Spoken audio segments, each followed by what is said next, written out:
Hi, everyone, and welcome to another episode of Talking Carp video podcast. This month, I have with me none other than Mr. Ian Russell. Ian, how are you doing? Very well, thank you, Mark. Very well. Good to hear. So, I've got hopefully a few interesting questions for you. Nothing Yeah. too taxing. We'll keep it friendly. And I Will be suppose done. really the obvious one that is to kick it off is Yeah. away from carp fishing and the cameras. Who's Ian Russell? Well, big miss up? Very lovable, kind, funny. Uh, just a family guy, mate. I've got 10 grandchildren, 2 sons, a lovely Wow, wife, who and a lovely home, and 3 dogs. So just wow. just a random guy, really, that got really lucky. I mean, years ago, it was easier to end up where I am now because there wasn't many people trying to make a living out of carp fishing. Mm, Now there's millions of them out there with these things that we're talking on, blogging yeah. and bogging. So, no, I mean, I get just a no. I never take things for granted. I understand I'm extremely lucky to have made my way where we are. So, to me, it's a job, Mark. I don't get ego-y. I don't run around with my chest poking out. It's a job, and I'm very fortunate to have it, mate. Wow, 10 grandchildren. That's Can't that, even that, go there, mate. uh, Do you want to see that's incredible. mine and Debbie's Christmas, Easter, birthday bills, mate? At the end of the year, don't go there. I can imagine without all the stuff you do with carp fishing. I think that's enough just to keep you busy anyway. Well, do you know what, Mark? I love carp fishing, and it is my employment and my hobby and my second love other than my family. But even as a young carp angler, I didn't fish weekends. I've always been family, Okay. family, family. And some of the lads who are friends, who who haven't done the family thing, used Mm. to let me have it. Why? We're a family. What's the matter with you? Well, nowadays, I think, I bet you wish now, when the grandkids turn up here, I've got one son lives in Plymouth and one lives in Lowestoft. So we're sort of Okay. centralised near Heathrow, me and Debbie. Yep. So when they arrive, it is pandemonium. I drop down to their level, as you would, Mark. We're guys, we're childish until we don't have to be. And I love Yeah. it, mate. But on Sunday when they go home, you're like, what type of cheese was that then? So there's Brilliant. nothing on earth better than family, mate. Nothing No, whatsoever. no, totally agree with that one. So, I suppose really, if we take it right back, Yep. what actually got you started in carp fishing? I'm guessing as a kid, was it? And what was your You first know what? proper I carp? when I was a real youngster, let's say early teens, I was into really heavy. I've always fished, even when I can't remember. I mean, I remember my dad taking us down the River Thames when I was probably 8 or 9, a Shepperton, catching. I've caught a perch, and you're like, Mm. perch, 3 inches and all that. When I was early teens, I got heavily into match fishing in the local club, Bath Road Oh, Piscatoriums. Really oh, loved okay. it. But also on the club ticket was the lake, ironically called the Tench Pit, but it had no tench in it. It was all full of carp from about 8 ounces to about £10 at maximum, I'd say. And I used to go over Yeah. there with my mates, get dropped off over there by dad, spend the day fishing with marrowfat peas on a hook, or luncheon Wow. meat, or just a little bit of bread, anything like that you can get your hands on from the house, really. And I actually loved it. I progressed to FS1E, Yamaha FS1E days when I had a moped, strap Right. your rods to it, and then you could go further afield and test yourself, really. I went through the barbel, the chub, the bream, the tench stage, but carp, I mean, nothing fought like a carp. And I Mm. just hooked me. I became hooked. Mid-teens, obviously, dipped out of it for a little while when you discover female company, should Yeah. we say, Mark. Yeah. Had Yeah. another for a couple of years, done my head in. So started carp fishing. By the time I was 20, I was bang into it. Really into it. Bivvies, bed chairs. Could you remember your first sort of proper carp? Yep. That kind of got you in. Was it you know, um, or your first sort of double figure carp that really kind of got you going? Yeah, I mean, there's 2 here. When I was about 13, my mum and dad come to pick us up the Tench Pit. Now, the Tench Pit Hmm. was like a sausage shape, probably an acre and a half. and it was flooded. So the grass, the long grass, right at the edge of the lake was just underwater, and I was fishing as a child, floating crust in amongst the grass, and you'll get, as you know, and I Yeah, caught yeah. one for about £10. So now that's where it started me thinking, well, these really do Wow. bite. I'm sitting on the grass with my mum and dad. They're like, come on, can we take you home, sort of thing. And I'm like, just 10 more minutes, 10 more minutes. After that, the next fish that really got me was at a little lake at the back of Boston Park. I was over there with a friend of mine, and we were tench fishing, ironically enough. And Hmm. someone had been surface fishing. It's a strictly private lake. It's owned by an Arab, some Arab guy. A friend of mine worked on his land for him and got us a few day sessions. So anyway, Oh, moving okay. on. Someone had been carp fishing and on the surface, and all these dog biscuits had blown into a little bay at the end. And me being me, I never missed an opportunity, even now, Mark. I grabbed I could hear these fish, and I remembered back at the tench pit catching fish off the surface. So I walked around, got two of these soggy dog biscuits out of the margin, put them on, sat where the wind was blowing, dangling these dog biscuits above the surface, waiting. And when this carp come up to take them, I lowered it literally into his mouth. And 30 yards later, I'm hooked into on tench gear, by the way. I'm hooked into something, and by the time I got it in, weighed it up, the carp anglers down the bank, he come up, £19 8 ounce common. Now I'm absolutely hooked. That was me, mate. Then I was out, bite alarms, bed chair, and a Boy Leisure ticket at the time. They'd done a tier ticket Oh, like right. bronze, Yeah. silver, gold, and I bought the gold because I'd saved up, and Farlow's, bed pump pits, and away I Wow. went. I couldn't get enough of it. So back in those days, what kind of carp angler were you? Were you like for example, like was it trial and error? Did you copy what others were doing? So did you have a mentor, somebody you looked up to and kind of Um, followed to get into it? Do you know, at that age, I lived on a council estate, I'm proud to say, and there was only 2 or 3 others that fished, and we sort of taught each other. Green was pit of stains, we were catching them again on peas. This was a million years before the hair rig. So all we had was like an Arsley bomb, a split shot and a big hook. Yeah, And we would catch fish up again up to £10. This is just prior to the surface fishing one, right? Rod, yeah, your rod's on a rod rest with a washing up thingy, bottle top, and the only yeah, you didn't know about your clutch. You left your reels in reverse and in reverse. So, but there was only 2 or 3 of us. We were learning our way along there, and then once I got to buying the stuff and taking it a bit more serious, I walked in the House of Angling Centre. This was a couple of years into it, and oh, well, one of the most iconic anglers still nowadays had just started working behind the counter, Richie McDonald.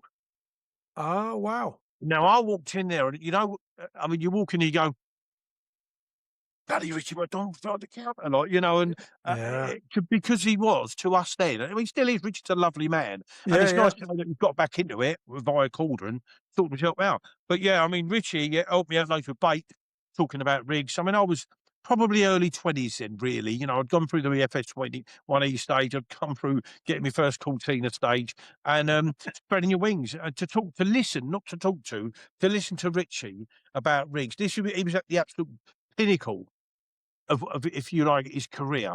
He was just something else, mate. He was telling me stuff I've never even dreamed of. The hair had just come around. It was an amazing time in fishing for me to start. I yeah, also started fishing at Broadwater and bumped into someone who became like a surrogate father to me, if I'm honest with you, Mark, Ronnie Buss. Now, all right, oh Ron okay, doesn't fish. Yeah, and Ron doesn't fish much now, but in them days, like Richie, Ronnie was catching fish that weren't there. These yeah, were unbelievable.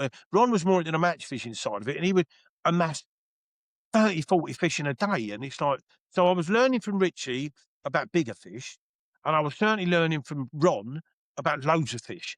And when you could put them both together, you were always going to, if you had it in you to learn it, to take it on board, you were always going to excel in your fishing. yeah. So those sort of early days, those early lessons, do you still carry them with you now? Is that something that sort of stays with you and um, Yes. uh, Yeah. you haven't it hasn't got lost in how carp fishing has evolved over the years? No, because I'm forever getting asked about why haven't you done a book? Well, your legacy, your legacy. Well, my legacy, Oh, as we've just said, is 10 grandchildren, and I'm extremely proud. A book for me is not legacy, but if I was to write a book, I would have to call it My Way with Carp because I don't conform. We all apply modern methods, but I do things all of a sudden, I've done a million tutorials over the years, right? Jumping forward a little bit. All of a sudden, I pick a rod up, reel it in, change something on the end, put it over there, gone. 10 minutes later, there's a fish on the end. Mm, The amount of times I've got asked my clients, "Why did you do that?" You know what, Mark? S It's gonna sound really ego-y. Some people are quite natural at fishing and some aren't. Now, I can't mm, always answer the question why I've done that. I haven't necessarily I've seen a bubble. I hadn't seen something jump out, which is an obvious thing to do. Um, yeah. I just do things. It's bizarre. So I don't conform usually. Most of my fishing is modern day fishing. Of course it is. But I don't Yeah. conform to all these tactics all the time. I make my own way in fishing, which is why also I think I've survived in the trade. I'm a little bit different than always free on the spot and blah, blah, blah, blah, blah. I've fished Right. lakes from massive inland seas and done well on to little tiny lakes like Heron Lake at Kingfisher or Waterside where I was last week. And you end up applying Mm. different methods. I've got so much in here, method-wise, you tend to forget until a conversation like this comes up. Things Yeah, start pinging yeah, back in, yeah, like. And plus, yeah. naturally, I'm hyperactive and OCD, so I'm mad for everything. Never stop. Never stop. Right. So, do you think you mentioned that you sort of did some match fishing? Do you think that the match fishing gave you a good grounding rather than just coming straight into carp? Yeah. Match fishing taught me never miss an opportunity.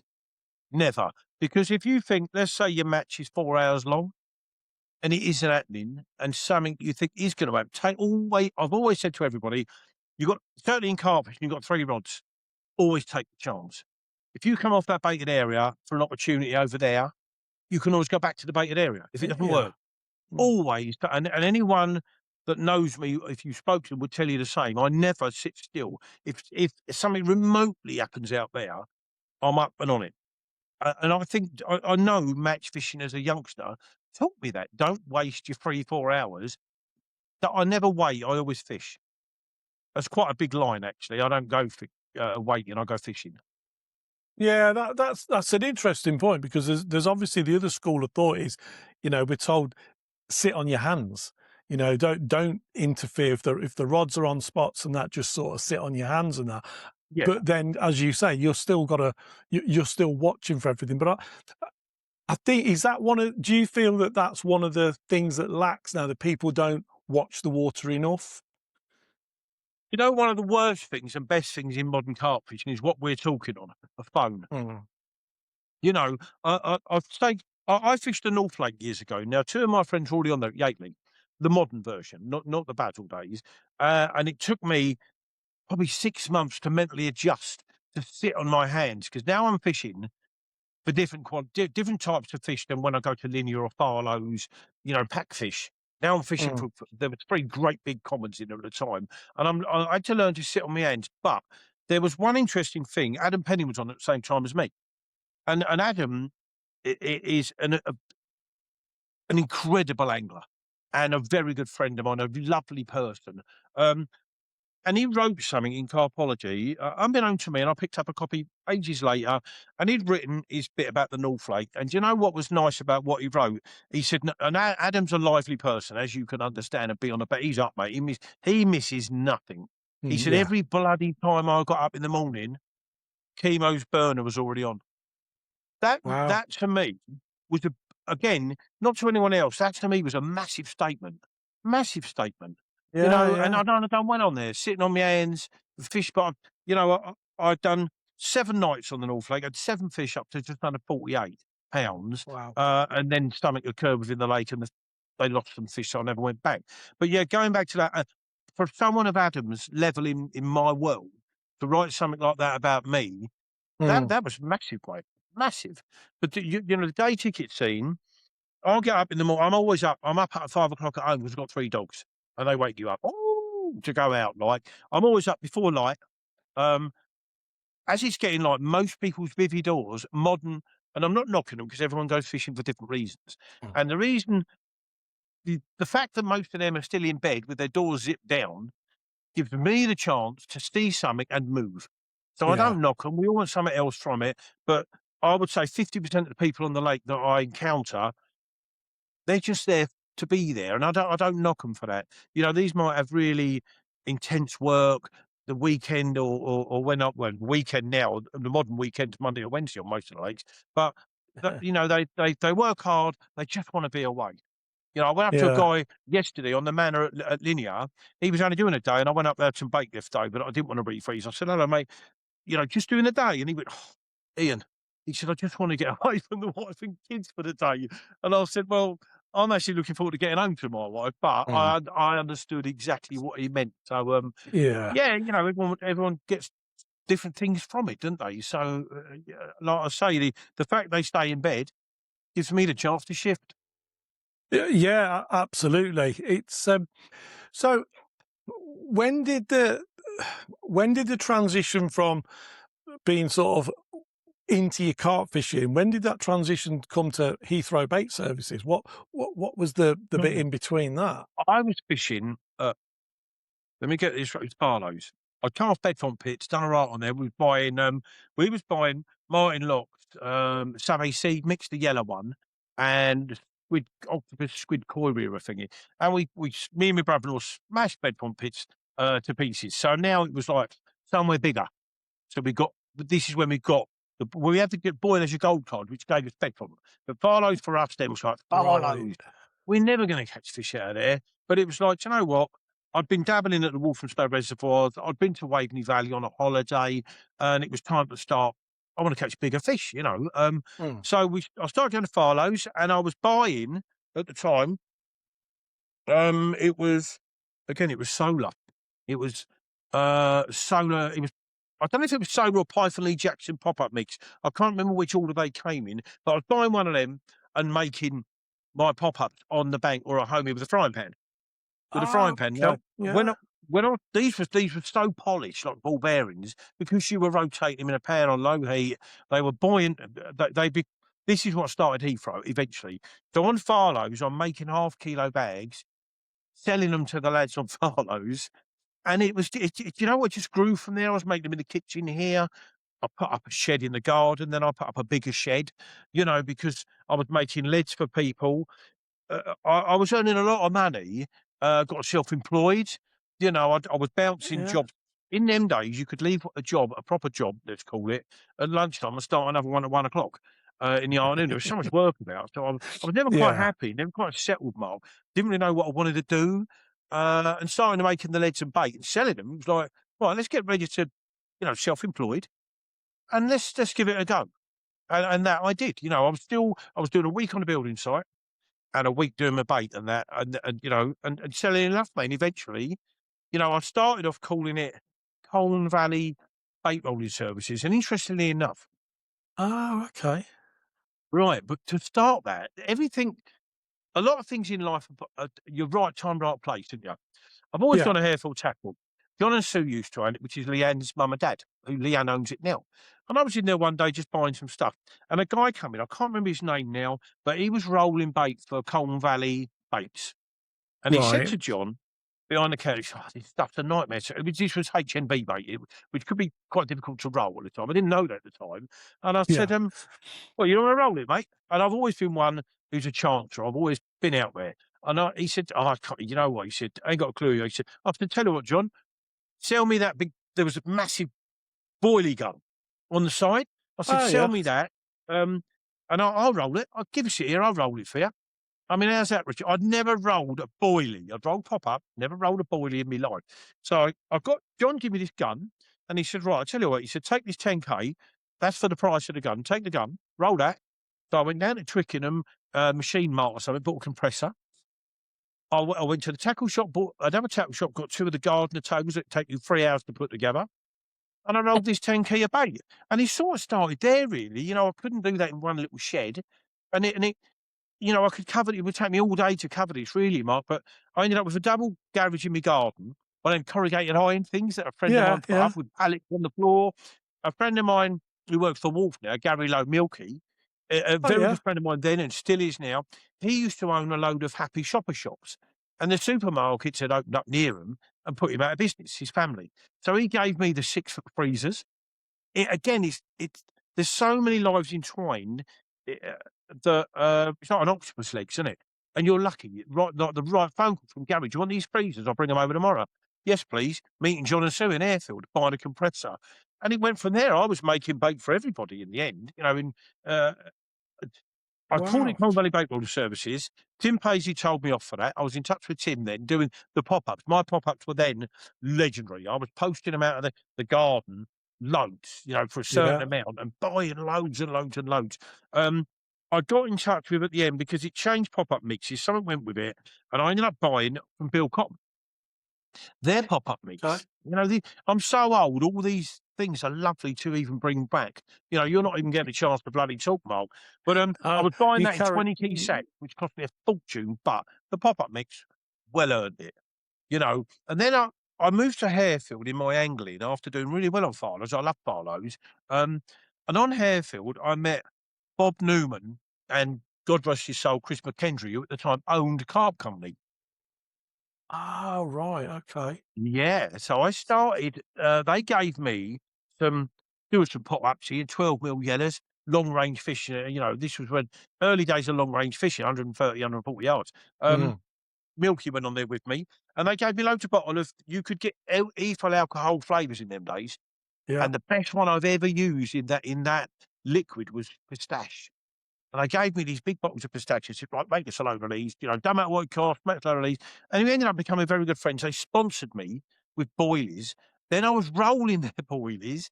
It was all Ah, happening so right. fast. It was crazy, really. And Heathrow was born. I went from Colne Valley Bakebuilding Services because Tim rang me and said, "Listen, this bakebuilding service," because this was very early bakebuilding services. There was us, and there was another one down the M25. I can't remember what it was called now, but there was only 2 or 3 of us in the country, and that was at that time. Um, Mm. and Tim Paisley rang and said, "Listen, if you don't take your business serious," I was called Chemo, but Tim always called me Chemo.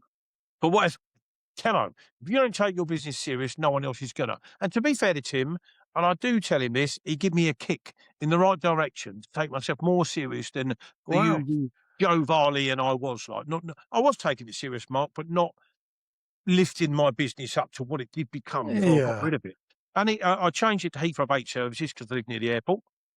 Bosch started doing adverts in Total and, well, Total and Carp Talk when it started, which was the same year I joined Harefield, and it just Yeah. flew, mate. It was ridiculous, Yeah. ridiculous. But I loved it. remember the adverts. I Hmm? remember seeing the adverts. What was your you had what was your number one selling pop up? Pop-up, mate. Um. I mean, if we jump back a little bit, we was the first ones. I had a business partner at the time, Paul, which didn't quite work. But it's very rare that a business partnership works out, Yeah. because we were different people, but he did help me in the start. We were very much alike, but my angling was also taking off. I was doing angling to pay for the adverts in Total.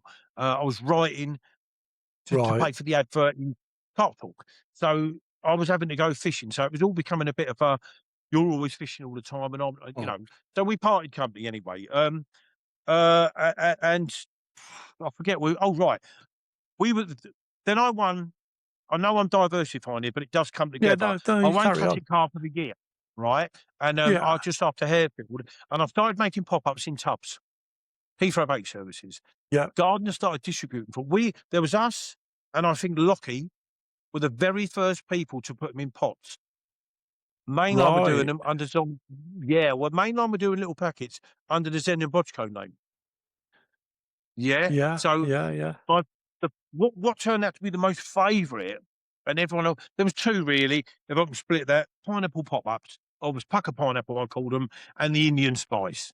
The Indian That's spice, the one. even Yeah. now on social media, Mark, it's like, "Oh, if you're gonna do anything with OMC, with bait," I got asked when I was at Dino, "Please do this, please do that," so, th they were legendary, and the pop-ups were so polished.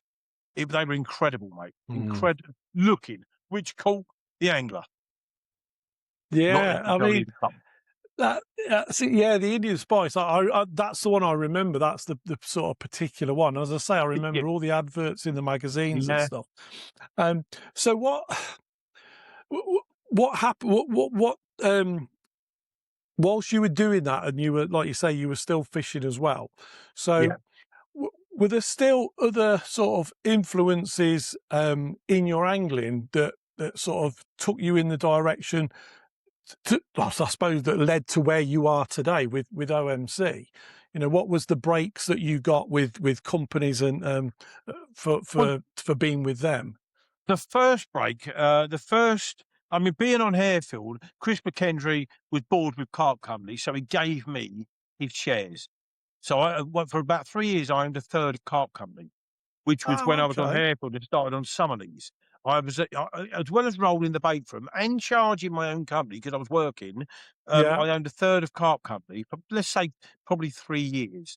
And Hmm. then when Heathrow started to take off, it was like, "Do you know what, Bobby? I'll give you the shares back. I don't want any money for them because I didn't pay for them, but I need to concentrate on mine because then I wanted to do Heathrow Bay Services boilies." Yeah. Now, at the Yeah. time, there was a very young, strange sounding man rung me up who ends up now being one of my best friends and my boss, Ali Hamidi. I Really? mean, this was fledgling time for both of us. Yeah. He, at the Yeah. time, I do believe, worked for Sky Sports. This is well pre-Calder days that I've Yeah. met. I've known him so long, Mark.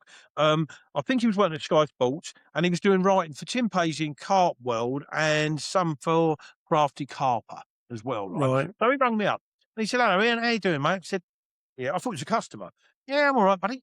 You know, I got me I had 2 units by then, bait unit. Said, "Yeah, how can I help you?" He said, "Well, my name's Ali Amidi." Oh, here we go. I thought it was a joke, you know, "Yeah, we Ali Amidi." And I ended up going out with Ali a few times, and he was shadowing me and writing about my fishing for Carp World and Crafty Carper. So, whilst this Ah. was going on, I mean, Ali is great. There's a horrible word, but I'm gonna use it for blagging things. He is the best blagger on God's earth in the universe. And he said to me, "Have you ever been sponsored by a tackle company?" Again, this is little right time, right place, Mark. My whole life, really, in angling has been about little lucky breaks. But I think the Right. person you are also brings them lucky breaks because you're Hmm. not arguing with everyone and shouting at everyone and being, like some modern carp anglers are. And he got me a sponsorship with, let me get this right, Oh, okay. Grays for rods, for Yeah. rods. The same sort of time I bumped into someone again, he isn't with us now, God rest his soul, was Jan Porter. He was employed Wow. and, consulted for Shimano. Now Jan said to me, "Ian, you're doing all right on this fishing thing, aren't you?" You know, with that there. He said, "You want some Shimano reels?" It is so bonkers that I started to realise people would give you stuff. This was out of my world, bear in mind I'm from a council estate, you've got nothing unless you earn it. Now, Yeah. Yeah. 3 or 4 days later, these big boxes with, you remember the early, I don't know if they still do it, massive bait runners, Shimano bait runners, big brown ones with a Yeah. The bonk. big. They're like a full transit and they last forever. Yeah. The LC, 7 the of them long turned cast up. thing. Yeah, 7 turned up and I was like, you're like a kid in a candy shop, and you're, "Oh, I've got these new reels. I've gone from sort of Mitchell 300 Pros, which are like this, aren't they? And the first Yeah. 3.5 bait runners, which again are like a little surface reel now, if not a chub reel. So these things like that on me Graves Yeah. X-Lights. Ali also got me a sponsorship, which I had for many, many, many, many years with Delkim. With Oh, Delkim, wow. I'm at a young age now. The very first ones they bought out in the new shape, I've got a set, and it's like, "Bloody, he's blowing my bloody mind, really." But then again, I was doing a monthly thing in total, a monthly thing and they're all getting shown. I Mm. mean, I've probably bypassed loads of years here, Mark, but this is how it all happened. And once you're in the mags in them days, you didn't have Facebook, social media, Instagram. You got known. The people in the people you met were your judges. Let's put it that way. Now Yeah. people can be Yeah. judged by Instagram. They don't really know the person until they ring them up and say, "Do you wanna come down and have a meeting?" In them days, you met everybody, the early Yeah. Dunstable shows, Carp Society, it was all face to face, and now it's very much social media is very much unsociable media, really, isn't it? But it also Mm. helps us in our world, as we are doing now. But I loved it, mate. In them days, Ali was a massive, massive, I'm not gonna say influence because we were pals, but a massive help in my Yeah. early, Wow. early days. That's Crazy, isn't incredible. it? Just while you're on, like, about social media, obviously, as you've just said, you Yeah, were writing. It was, and a lot of the time as well, it wasn't even computerized. It was you were, writing proper stuff down. yeah, But so the social media side of things as it is now, I mean, you can't really imagine carp fishing now without it, unless you've, been in the early days of it. How have you found it? Have you had to sort of, I remember talking to Steve Briggs about it, and like Briggs, he said he's had to teach himself. He's had, obviously, the media guys at Nash have been there to support, but he's had to yeah, learn a lot of this stuff himself and, planning for posts. How have you found yeah. that? And Steve, let's be honest, I mean, I've known Steve since Barlow's, and Steve has certainly grasped the tech side of life, should I say, a Mm, lot more than I have, because he does his own blogs, he edits them. I'm yeah, so used to going out with a cameraman or a video guy that right. probably quite lazy of me. I haven't had to do it, so I haven't done it. Mm, I've been lucky in the companies I've worked for.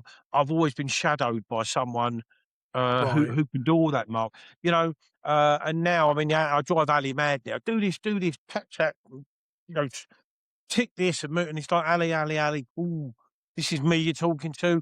I'm beyond it. I'm 64. I'm beyond that now, so stop it. But Steve, Steve's lovely. Without any controversy, we had a bit of a dust up for a few years. I realised I was wrong. Steve has turned into a very, very good mate, stroke friend, him and Joan, and I made up for it. Let's just put that aside now. But Steve has grasped it all, hasn't he? He can do Yeah, it all. That's absolutely. kind of it.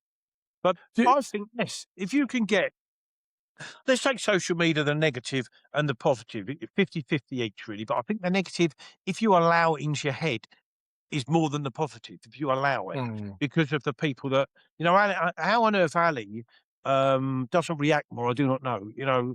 He gets so much negativity about the products, and he's if they knew Ali, this isn't the Ali going, oh yeah, buy this, do it. Ali is, and I'm not saying this because I work for him now. I've known him all them years. He's an amazing family man, an extremely deep and caring person. Yes, he's funny on the film. He's also a marketing genius. He really is, yeah, mate, and yeah. a very good salesman, Mark. But the negativity he gets on social media, it would have me in tears. I never really got any negativity on social media. Ironically enough, and I spoke to Ali in depth about this at the interview stage, how to handle it, until I joined Ali with Dynamite. It was all sweet, and with Avid, it was sweet.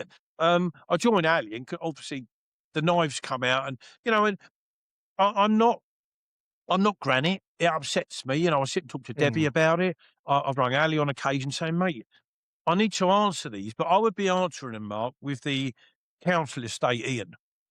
yeah, The yeah, yeah, yeah. 18-year-old, and Mm. I wouldn't do that anyway, but you can't do that because then you're the guilty one. I find it Yeah, hard. absolutely. Do you think that um, fishing, carp fishing, is kind of, there's a big part of it now that they're just catching carp for social media. They're not Yes, catching carp for yes, the enjoyment of catching carp. yes. Absolutely. Most of my, should we call it, work career has been day ticket venues, and I love that. I absolutely love it because I excel on them venues, because also of the match days. You get to make the Mm, most out of a strip of water, or you move and start on another strip of water, you know. yeah, Um, so I see every type of angler, and there are, I've seen people, youngsters, land £25 fish, under can tip them out pasty. £25 fish. And I'm looking at them mm. saying, are you mad? On the flip side, you go to linear. I'm not knocking anyone here. Like I said earlier, Mark, everyone does it for different reasons. Yeah, yeah, You've yeah, got youngsters having 30 fish in a weekend out of B1 or B2, 10 30s. 10 30s. When I started, the only 30 in Farlow's was the pet. yeah. 130. When I went on Harefield, there was 330s in there. Mhm. Nowadays, I don't think youngsters, a lot of them are Instagram anglers, and that's quite a harsh thing to say, but it's also very true from my observations, Mm. and they don't appreciate what they've got.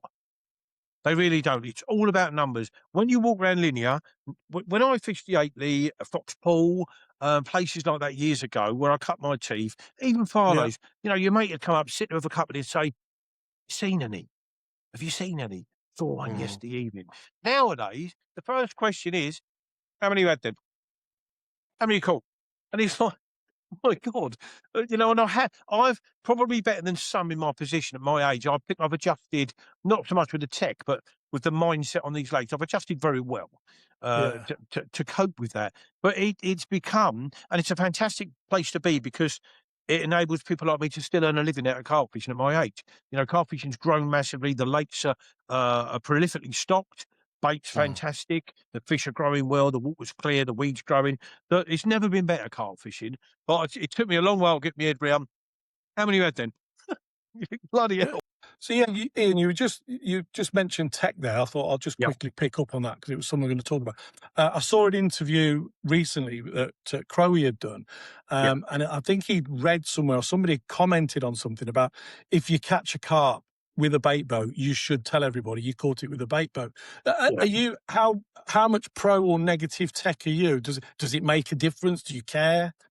But I mean, I've been lucky enough to have had a sponsorship for years and years with Carp Lounge, with an RT4, then an RT7. So Mm. I've got now, and I bought this. I've got a Ridge Monkey bait boat, the one with the little fish finder, the new one, Ah, the, right. the new small one. Yeah. Um, so I love bait boats, and I've got, like I said earlier, someone of my age, I have sort of grasped a lot of the modern scene. Wherever I can use one, why not? I've Mm. just made a film with Ali's OMC on the Heron Lake waterside. They've got Kingfisher, which has got the great big common in, and Yeah. Heron's next door, which has got 30 pounds in. I use the boat and I explain why I would use the boat and how I would use the boat. So I think I read the bit or saw the bit that Simon said, and I've got nothing but respect for Simon Mm. i in as an angler and as a very outspoken angler, which I am myself. So you know exactly where you stand with Simon, as you usually do with bloody me, like. So I agree. I think his answer was, "Mate, live and let live." If I Yeah. want to use a boat and say I used a boat, I will. If I used a boat and I forget or neglect to write I used a boat, so what? It's So got nothing what? to do with you. I'm not in Yeah. a competition with anybody except myself to catch as many. The one thing I will say, the one bit of tech that I find very annoying is a bloody drone. Now, Mm. the lads who I work with, they use a drone and fine, it's working. I don't use a drone; they use the drone. The one thing about the drone is, and I know it's modern tech, is I think it's an invasion of privacy. Yeah. Yeah. Because I've seen these whizzing round all over the place. I going back a couple of years, I was filming with Go Catch on Willow Park and doing really well. There was a couple of guys opposite from a company doing a feature, and I think I was up to about 11 fish, and they had either one or nothing. And Mm. there's a drone in front of me, about 30 yards out, about 20 foot off the water. And I said to Dan Murrell, the Go Catch lad, I said, "Hey Dan, what you got your drone up for?" He said, "I haven't." It was the lads opposite had sent Wow. it over, and I think I understand the drone, I understand the aero bit, and it's lovely to watch the films with it. It really is, but the lack of privacy, I think, is Mm. spoiling it. If you were there with your couple of kids, your missus, and a Yeah. drone Yeah. that side of it, I know it's a bit extreme, and I'm old and I moan a bit about things like that, but that I think is a bit, it's just intrusive, isn't it? You know, don't as long as Yeah. or you go around and say, "Man, I'm gonna be using a drone, will it affect you?" "No, you're right, buddy, Mm. carry on," or "Don't bloody bring it near me." I Yeah. mean, I I know agree. people at Linear, sorry, Mark, I know people at Linear, and I'm not knocking them, we all do things differently. They won't even set up until they've run a drone around the lake and found them. And Yeah. these are very good anglers, and you think, Yeah. "Really?" But they also neglect then to say, and I'm gonna sort of contradict myself here, they never put in their writing, "Use the drone to find them." Why not? If it's modern and you accept it, why not? I know that's contradicting what I said about the boat, but when you read these people who've written, "I spent 3 hours walking round, leading round, trying to find a shell." No, you didn't. You used just a drone for 20 minutes. And then, and they've done really well. These are great nameless anglers that I respect. And you think, how many swimmers have you put that drone across that people really don't want you doing that? So, Yeah, I mean, I agree. I think they are a fantastic tool for filming. It's yeah, a bit like underwater filming. It's a whole new yeah, dimension to yes, to yes, angling. Um, but I've used them for fish finding, but when I've been in Belgium Yeah. on the canals, because it's a quick way to cover a good distance up and Yeah, down a yeah, canal from a spot to see if you can spot the fish. Um, but they don't. Well, we shouldn't have been doing it. Apparently they are banned. You're not allowed to do it. If you're caught doing it, yeah, you're in big trouble. But yeah, I agree from a privacy perspective, and yeah, you know the sort of noise from them and whatever. But I suppose that's like anything. It's just it's not the drone's fault. It's the people behind it. It's the same as bait which boats. They some of got the a bad boats. rap because Yeah, people are yeah. firing them off, in distances that they couldn't cast to, or they're across other people's swims, and Yes, I yeah, and suppose they're that's around where behind the islands or behind trees yeah in the water, so, yeah, it's not the product. It's same as your car. Your car is a killing machine yeah if you've got the wrong person behind that steering wheel. So, yeah, yeah, I agree with what Simon said, live and let live. Really, I've got my opinions on the drone, as I've said, but realistically, live and let live. As long as it ain't affecting me and my angling, get on with it. yeah. So if we took, so we'll kind of leading on from that then. So everybody I speak to, I ask the same thing about watercraft. Um, Yep. is is do you think watercraft's a dying art, and is that because of social media influences, maybe? I think Watercraft is dying, nothing to do with social, well, maybe a minute side of it. I think Watercraft is dying mainly because you don't need it on these really heavily stocked waters, Okay, fair and enough. again, Yeah, I yeah. love them as well for my work. I truly do, Mark, because we all like getting bites. But I watch people turn up on day ticket venues and they'll walk down at the first swim that's available, a bucket, the next car in the car park, the next room. There's no watercraft involved in them at all because there's so many carp. At some stage, if they're quite cute, the angler, over that weekend, fish are going to pass through their swim. Mm. They're going to catch them. That, I fished along the likes of Nigel Sharp, Terrier, and how many more names do you want me to throw at you? That they've they got it, mate. And I sit and talk with Terry a lot. I fish a lot with his dad, and it's not name dropping. These are people I know. And at a barbecue a couple of years ago, Terry's dad's. I was sitting with Terry, and he said, "You know what, Ian?" He said, "The only edge we've got now is in our own Mm. head." Guilty of that Yeah, because I write and I've made films. Terry's guilty of it because he writes and you give stuff away. There's nothing now tactical that you can't Google how no, to that's do it, very true. when to do it, or Yeah, the amount of films, Caudle do 1,000,000 films, OMC do, Fox do, everyone, there's so much out there, and that is modern, get that. But yeah, I think it has killed, and Terry was right, the only edge, the tiny edges we've got now are ones we don't talk about. They're in our own head. Or you know, like I said about I react to things very quickly, you see some, bang on it.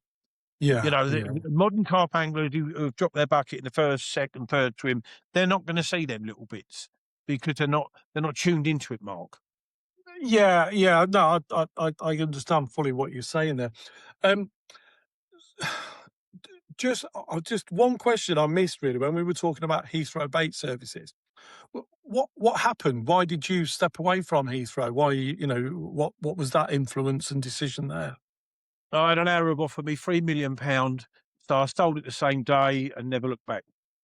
Isn't that what you're thinking? I'll tell you what it was. I know Jim Rawcliffe from Towels Up years ago, yeah? And I remember when Jim sold, tailed up. He had, and I know Jim now, is a very heavy chest complaint. Now, when I used to fire the burners up in my workshop, if one of the Mm, lads was sweeping up, the flames were blue on the gas burner with the machines that were cooking the pop-ups, yeah? I had two yeah. two machines that took care of that part of it. If someone swept up near them, the flames would go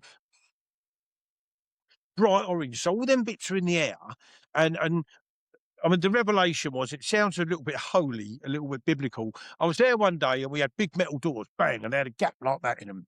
Bright sunny day, there's a beam of light, and this is the honest truth, coming through there, and the bits of like dust in the air. But that's Mm, fish and that's milk mix, where the machines are going and all that. We didn't wear masks, honest truth, never ever.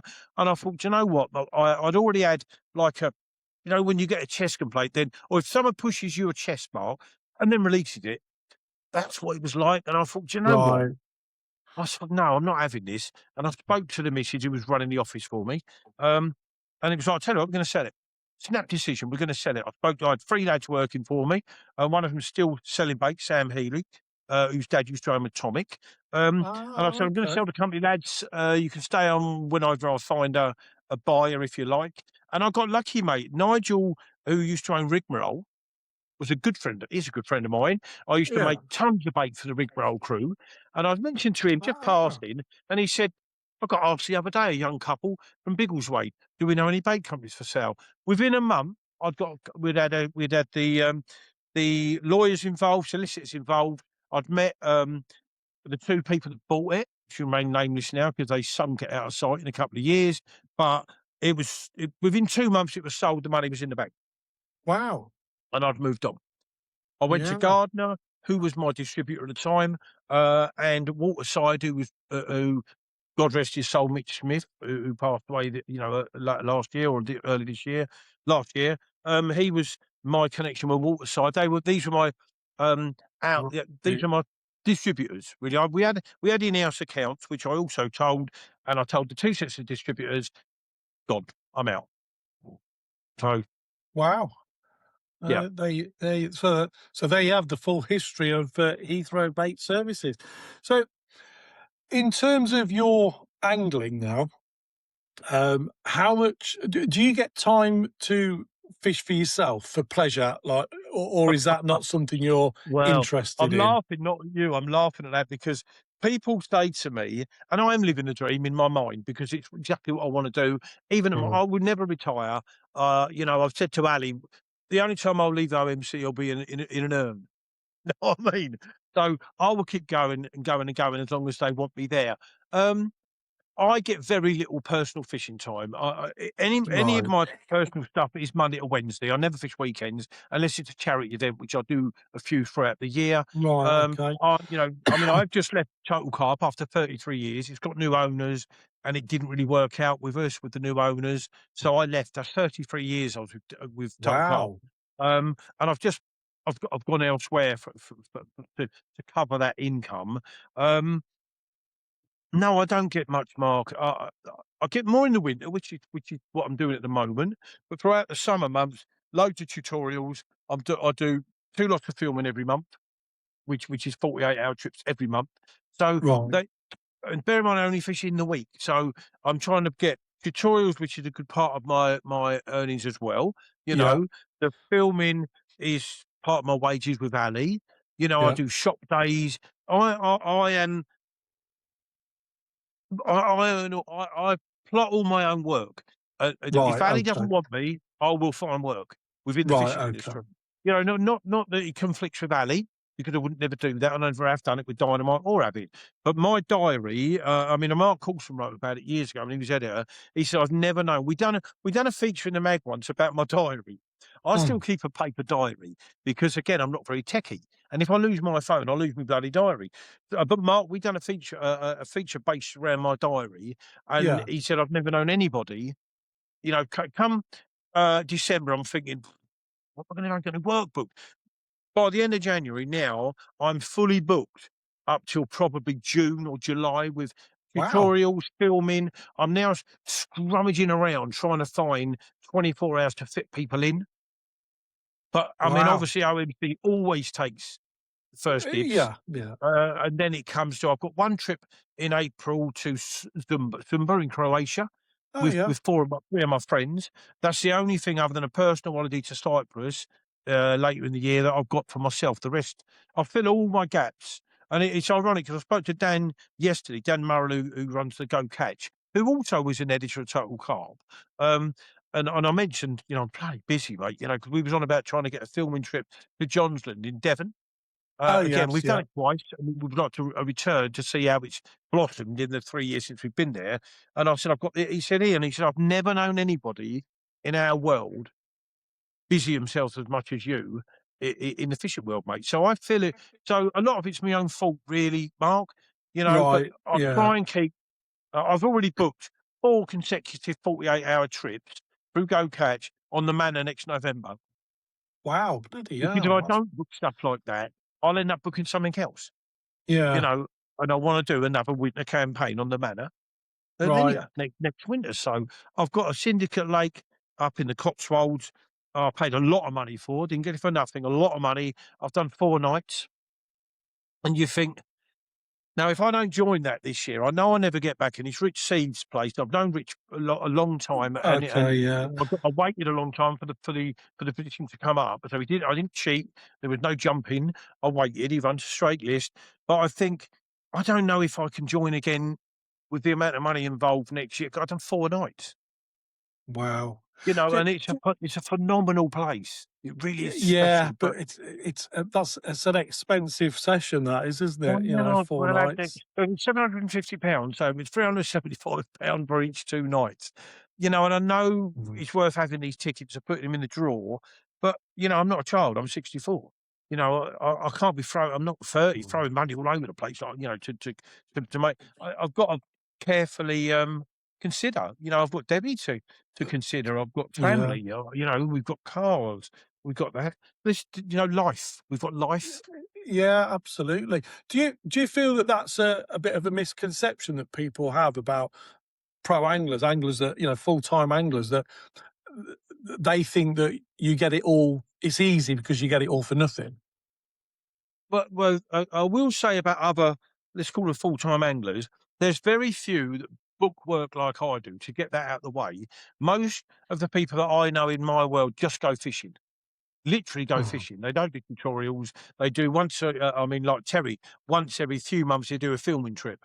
But Terry goes Yeah. fishing. Nothing will interfere with Terry's fishing. Absolutely nothing. And the companies that employ him are frightened to jump in. I mean, he's such a lovely man. He probably wouldn't mind it at times, but Yeah. nothing will interfere with fishing. And other people. I mean, Pecky busies himself. He's got his own thing going on as well as a calder. I know he gets a certain amount of days at calder, but there's very few anglers that busy themselves like I do. So, and it is a misconception. Yes, all right. Even now with Ali, I've got rods, reels, I've got hooks, weights, Yeah. bombs, whatever you want to call them, bait. It's not for nothing, is it? You're earning it. It's part of your Mm. job. If Yeah. you're a mechanic, whether the AA, you get a van full of tools. So it's not for nothing. You're still earning it. People say to me, Yeah. you're old, you 10 key, but as part when I was with Dynamite, I mean, I'm lucky I still retain a particle sponsorship with Dynamite. And Duncan is a very good friend of mine, the top man with Daryl. I speak to them once a month, and they were very kind when I didn't leave under a storm. It was Yeah. a lovely agreement. They understood what I wanted to do, and they offered me sort of almost this lifetime sponsorship. Bear in mind, at my age, it probably won't be that bloody long, but of stay in touch as long as you can push out bits and bobs in. So yes, that is. But again, it's not for nothing, is it? If I No. don't advertise them bits, it Mm. could end. Yeah, You yeah, know, but tickets, I get a linear. Now, Len Gerd, who you will have heard of years ago, I started filming with Len Gerd 30 years ago, let's say, and I wow. drove him bloody mad. This was through Gardner when we were doing the Carp-wise videos, yeah. And I got to meet Len on one of these. He'd done Clean River, the filming. He led the way for all these videographers now. Yeah, They're yeah, all great. They've got more modern tech stuff. But Len, I filmed with Len. He had a wheelbarrow with a camera that weighed half a ton in the wheelbarrow on a looking mat and a tripod, going around Foxpool, going around Farlow's Linear. And I used to drive him mad. He said me, "Oh, give me a ring, E, if you ever want to go linear, and I'll let yeah, right." After about the 50th phone call, he said, "I know if I had my wallet with me, I'd show you." He gave me in the end an honorary bailiff's card. I look about 10 in it. I was that fresh face. So I'm lucky. I've retained the free fishing at Linear, but again, it's earned. I do lots of work there. I do lots of filming there. So yes, I get free fishing at Linear, but every other ticket, I had a 10-year media card, which you earn again with RK Leisure, and that ended yeah. a few years ago. I've been there 10 years. But now I'm joining lakes. I'm paying for them. They're none of them bloody cheap, mate. I joined Farnham Angling. No, I no, joined the Garrison this year. None of these are cheap. You have to pay no. for them. I wish I didn't have to, Mark, but you do have to pay for them, mate. And I did. I should maybe mention this to Ali. Maybe, Yeah, absolutely.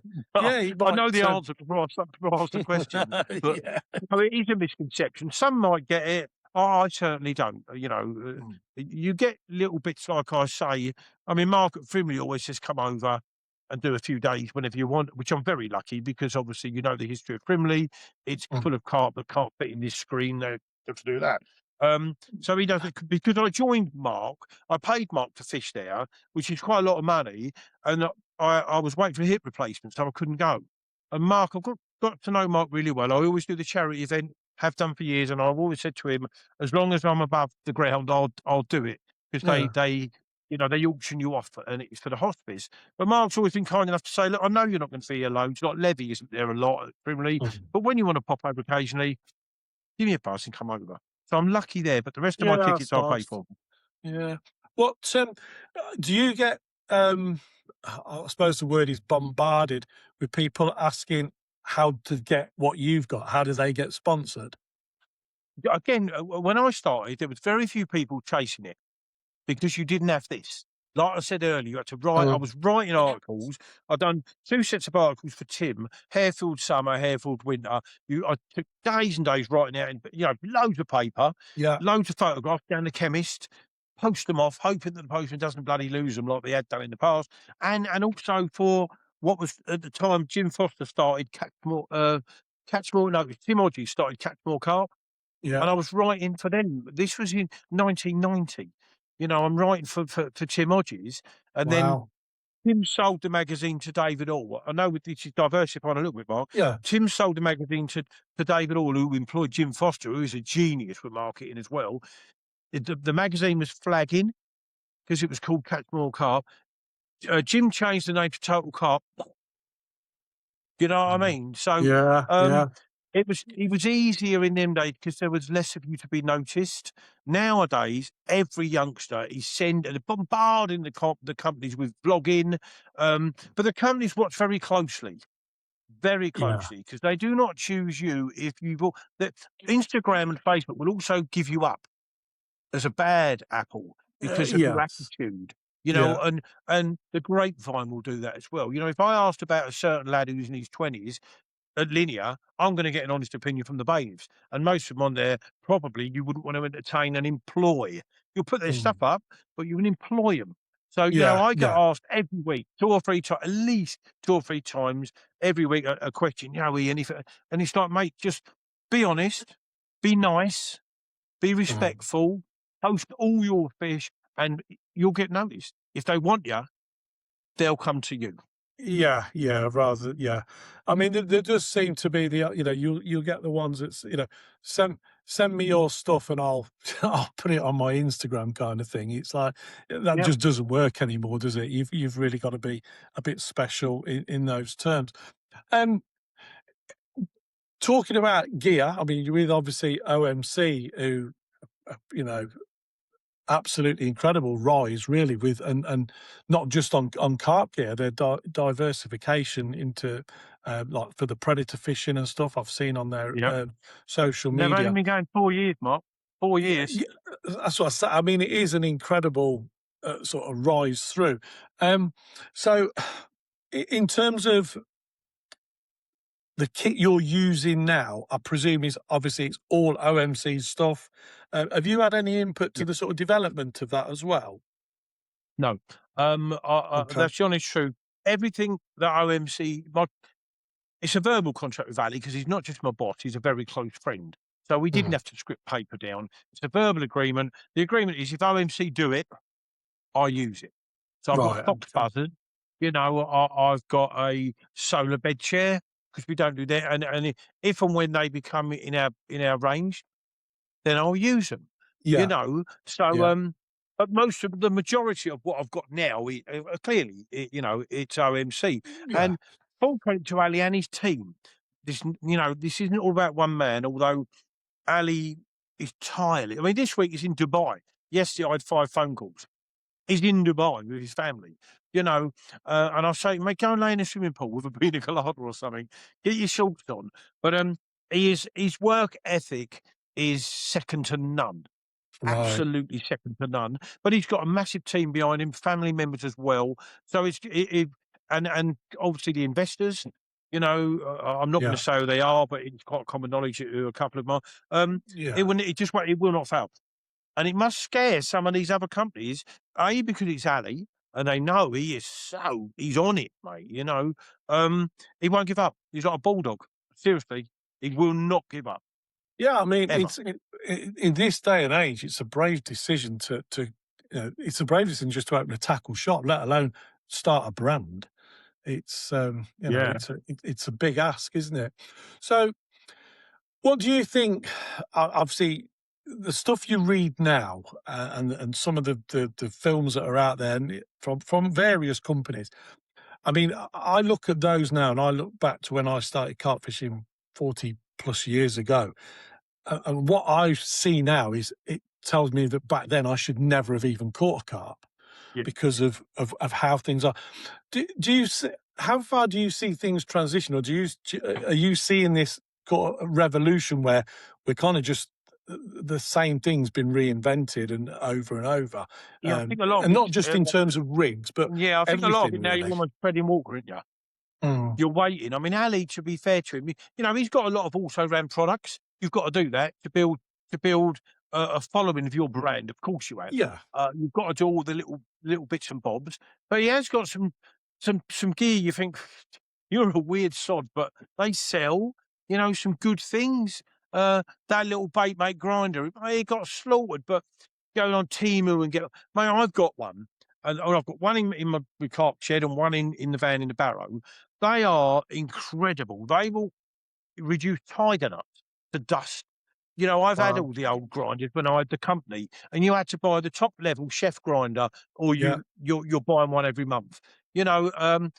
Loads of little bits he's done. I mean, this he's got an inline coming out now with the like the tweak version inside it. okay, yeah, Again, I mean, I looked at the think it's what's it called? Tweak the branch, whatever. I don't use them because they don't fit into my angling as such, but they're not dangerous. I've looked at it. I think what you get again, if we go back to social media, one person will say that mark's out of order. 50 of them will agree with them. They don't know you. yeah, They haven't looked at the product. yeah. If they studied the product, as a lot of fisheries have come round now, um, they know it's not dangerous. Ali wouldn't sell something that's dangerous. This is a very caring person who Mm. wants to run a company forever, not blow it Yeah, out the well, I water mean, with at something the end of the day, if it was dangerous. dangerous, and it just destroy the brand, wouldn't it? It's as Yeah, simple as that. exactly. It's just that was the downside of social media. Oh, it's got me, and then 20 different day ticket venues popped up without even seeing it. And that's just one product we're talking about. But yeah, a lot of the companies now sit back and wait for Mark's company to do something, then I worked with Avid from day one. When David Preston started out, I worked with Johnny Hughes before it was even retail live. Okay, if you Yeah, come up with a quirky little product, and John Hughes is very good at this. John Jones, yeah, you get 6 months out of that product, you are lucky before brilliant. someone's on it and copied it, and it still stands today. I know it's dog eat dog, and I know it's what they call his business, and people always say, "Oh, it's not personal, it's business." That's the worst saying ever. If you're taking money from someone's pocket of a product they've worked hard at, that is no longer business. That's personal. You're taking money out of his family. So it's a crappy saying that, Mark. It's not personal, it's business. No way, mate. This is personal. And it is the Yeah, way it is. yeah. So here's an interesting one for you then. Just something I was thinking about the other day, but so we're obviously in winter fishing is the thing now, and everybody, the talk is of spring is around the corner. Yeah. But what's the thing? I often see, again, through social media, not something I necessarily do myself, but people seem to jump from winter to spring quite quickly, quite almost overnight. Their baiting Yeah. changes, everything changes. Do you do this, or do you like? My opinion is, I think sometimes we spring into spring too early. It's like the fish Um, haven't quite woken up for that change. Do you make any of those sort of changes, or? Well, I mean, I like my personal stuff, and I love winter fishing. I know it's muddy, I know it's cold, I know it's bloody horrible most of the time, and Mm, I've got a Grinch hot water bowl. I'm out of the closet. I've got a Grinch hot water bowl. But my angling changes more to do with the venue than the season. You know, on the Okay. Manor, I've baited so heavily on the Manor, and I've had a few big fish. When I was on Raisbury, I would knock up a bucket, you know, like let's say a 7-litre bucket, of 10 mil boilies, sweet corn, and hemp the night before, all the fluids in it. So by the morning, the boilies were almost mushy. When I picked one of 4 central pegs on Raisbury, because I didn't do much in the summer, it was too hot, too crowded. The winter was my time on Raisbury as well, my personal.